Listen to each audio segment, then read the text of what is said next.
Hey everyone out there in YouTube land, this is JP from MPMM Productions.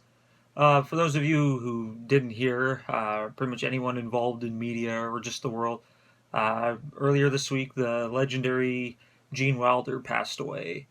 Um, Now me growing up, like he was already obviously well established by the time I was born.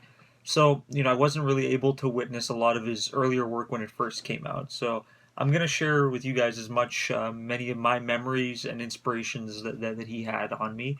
So, the very first experience that I can recall when I was a lot younger, probably about 7 or 8, my parents went to the video store and they came home with this wonderful movie by the title of Young Frankenstein. Um, on VHS, obviously, this was back in the late '80s, early '90s, and they told me they really enjoyed watching this movie growing up, and they understand that I have a really weird sense of humor, so I would probably enjoy it. So sure enough, I put the VHS in, and right off the bat, the first thing I'm thinking is why the hell is this movie in black and white? Um, so that was a big turnoff for me right off the bat. I wasn't really a big fan of the black and white movies at that age, obviously. But as the movie got going along, I started to realize the actual comedic value of this movie. This was also my first introduction to the wonderful Mel Brooks.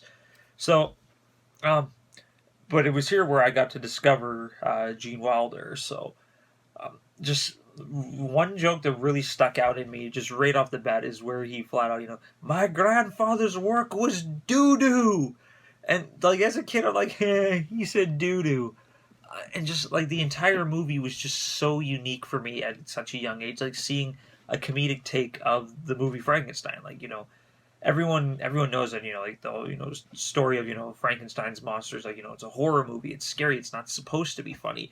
So seeing this, just seeing just the comedic aspects of it, just really blew my mind into a whole new generation, and I instantly fell in love with Mel Brooks and fell in love with Gene Wilder.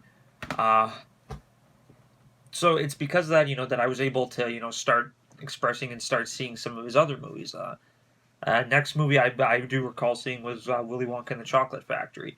Growing up, I was a huge fan of Roald Dahl, so I read all of his books. I read, Matilda, The Twits, Charlie and the Chocolate Factory, Charlie and the Great Glass Elevator, all that stuff. So seeing that movie right off the bat, Willy Wonka comes on screen, I'm like, oh my god, like that's the guy from Young Frankenstein. Like, wow, like why haven't I seen this movie earlier? And then I was able to like launch myself into a bunch of his other roles, like Blazing Saddles, another classic, uh, another great Mel Brooks film, and Gene Wilder. Just everything, every time he stepped into a role, he always brought this little aspect of him.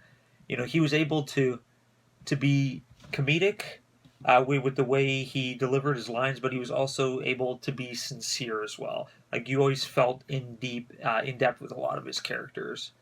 Um, another little known movie that not a lot of people ever really think about is "See No Evil, Hear No Evil" with Gene Wilder and the late great Richard Pryor. Um, Seeing those two complete opposite styles of comedy, in my opinion, working together, it was just. If you guys haven't seen that, I strongly recommend checking it out. So with me learning to love, like Gene Wilder's work, I was able to discover other great things, like his wonderful late great wife, the great Gilda Radner. It's because of like falling in love with his work that I was able to discover who she was. My mom is a huge Gilda Radner fan. Like she absolutely loved everything that woman did. So when she found out that I was really into Gene Wilder, she's like, "Well, you should really check out Gilda Radner." And it was because of Gene that I was able to fall in love with all these other aspects. Like if it wasn't for him, I wouldn't have discovered Mel Brooks. I wouldn't have discovered Gilda Radner. Rosa Rosanna is one of the funniest SNL characters of all time. If I could spread even like just one little ounce of happiness that he did for so many people, then I think that I would have lived a pretty decent life. Um, His comedy and his stylings are unmatched. Everything he did was just pure cinematic gold, and it always made you feel inside. Just his ability to make you laugh and make you think was unmatched by anybody. So this is gonna be, kind of an interesting week. I've been watching Young Frankenstein quite a bit these past couple days. Just remembering all the good times that Gene brought us. So, um, thank you, Mr. Wilder. You were a true inspiration to us all, and I'll see you guys next time.